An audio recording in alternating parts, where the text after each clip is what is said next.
Komisi 2 DPRD Banjarmasin berencana melakukan kunjungan ke Perumda Pengolahan Air Limbah Domestik Banjarmasin. Tujuannya untuk mengetahui kondisi perusahaan milik pemerintah kota tersebut, terutama terkait keuangan yang mengalami permasalahan. Jika kondisinya kurang sehat, maka Dewan bersama pemerintah kota bisa mengambil langkah-langkah untuk meningkatkan penghasilan. Komisi 2 DPRD Banjarmasin berencana melakukan kunjungan ke Perumda Domestik Banjarmasin. Tujuannya untuk mengetahui kondisi perusahaan milik pemerintah kota tersebut, terutama terkait keuangan yang mengalami permasalahan.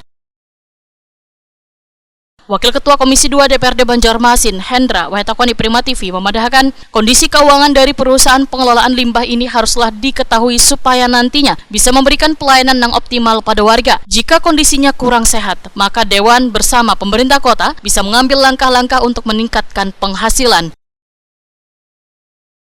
Politisi PKS ini pun berharap pemerintah kota benar-benar memeriksa kondisi keuangan Perumda Domestik Banjarmasin. Berharap mencek kondisi keuangannya, dan karena ini memang usaha bersama dari pemerintah daerah kota, baik itu saat itu ya kita membuat perumda, kemudian memastikan layanannya ke masyarakat, kemudian juga aspek bisnisnya. Nah, ini kita mengharapkan jangan sampai menurunlah pelayanannya kepada masyarakat gitu.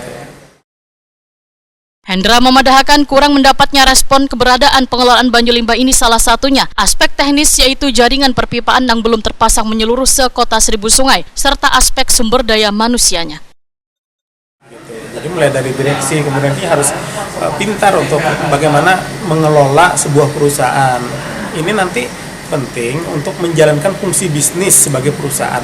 Kemudian tidak lupa, karena ini memang masih sifatnya perumda, maka aspek pelayanan kepada masyarakat juga harus ditingkatkan begitu. Sehingga ada timbal balik yang positif dengan masyarakat, kepercayaan masyarakat yang menjadi taruhan ini. Karena dengan adanya kepercayaan masyarakat yang baik, maka perusahaan ini juga akan berjalan dengan baik.